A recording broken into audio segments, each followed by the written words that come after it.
Hello everybody, my name is Sarah Carter and this is Sarah Refined. Today we're talking about a bit of a very specific thing, which is what I kind of go for in every video, but rarely happens. We are talking about the Artist of Life workbook, specifically the first quarter review. So even if you don't follow this workbook, you probably still sort your life by quarters, especially with finances, taxes, we have our seasons, everything kind of breaks itself down into that. In this, I was going to review how I've done on the first quarter, and judging from how the first quarter's been in life, I think I'm gonna have to review the entire book and just maybe change some of the things on goals for the whole year. So as you can see, it's the Artist of Life workbook 2020 version. I did the 2019 version as well and I loved it. This is by Lavendaire, or Eileen Zhu, I think is how you pronounce it, and I've been following her for years. I'll try and remember to link her channel in the description below, but you can still get the PDF files of this, I think. I think the exercises and everything are perfect.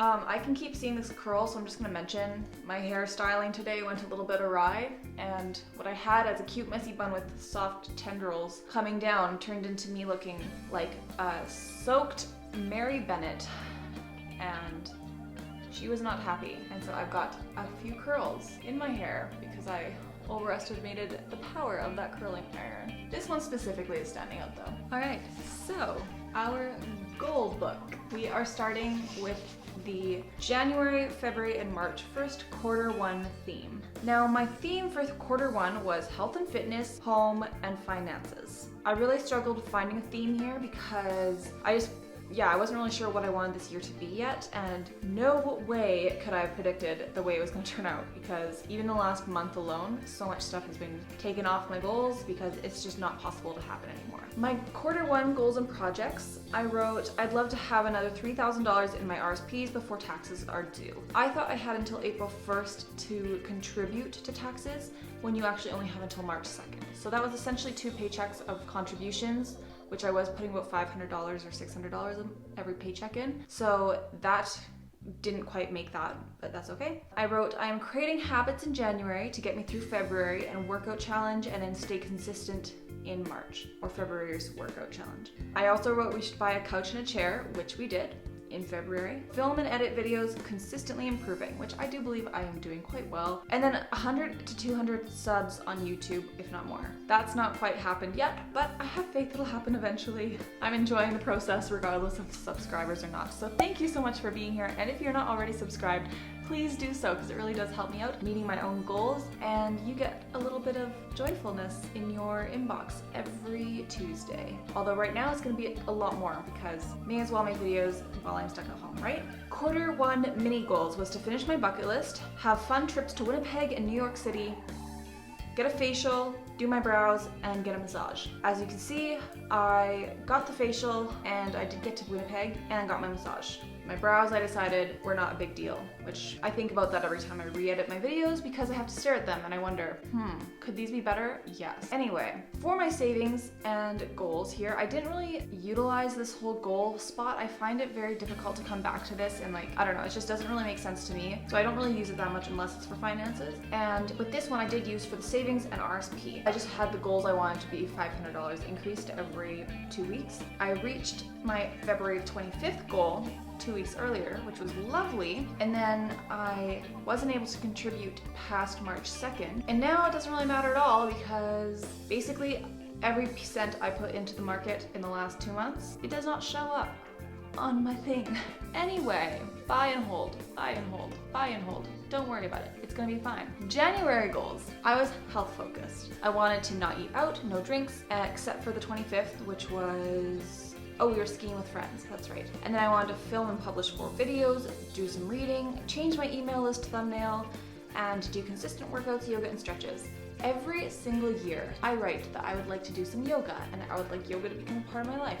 Same with meditation. It rarely happens. I don't know why, I just cannot stay consistent with yoga. I tried to do a 2-week challenge and I really liked it. It was really hard and it was super challenging, and I think I gave up after 3 days. I was just like, I don't really feel like it anymore. And yeah, I'm so bad at fitness challenges. I just never ever stay on top of them. My mini goals were to film extra videos for backups, which I had, but then I kind of fell apart from that. I wanted to plan a series, which I think in my head I planned series, but when I film them and I edit them, I realized I went off on a tangent, so they're not really eligible for the series anymore. And then I wanted to get chiropractic work and acupuncture, which I did as well. So it was a very health benefit month. I think my massage, I got that in February. So those were January's goals. Let's take a look at January's review. I found that January in one word was motivational. Some of the highlights, I'm not going to read it word for word, but we went to a hockey game and that was really fun. And then on one Sunday, I think the very first Sunday, my friend came over, we made shepherd's pie, we did a puzzle. It was a very cozy day outside. And my habits, which I'll show you on the next page, actually did pretty good. My reflections were my French needs work.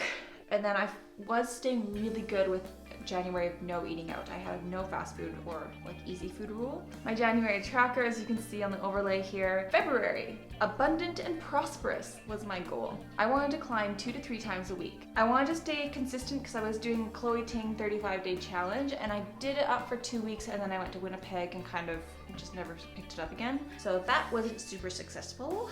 I wanted to have a fun birthday party because my birthday was February 14th and I wanted to create joy. I also for February wanted to contribute $1,300 to RSPs, which I think I did.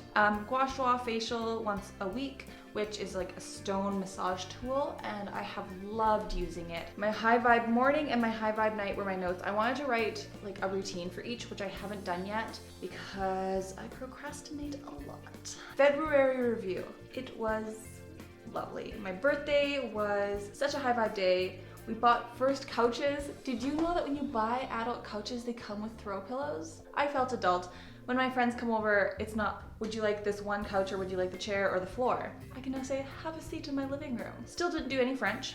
As you can see on the page in front of you, that was my February tracker. And then my gratitude journal. Again, so much fun, so many good things to have. My March goals. Now we're still in March when I'm filming this. I'm filming this on the 30th. My goals were to be positive, encouraging, full of love, and I wanted to put up 4 videos, create better intros for my YouTube, which at this point I've just completely eliminated, which I think is a better intro than what was going on. You live and learn. I wanted to spend minimally, excluding New York. The universe came through. I'm spending minimally. I wanted to do yoga challenge and do something every day.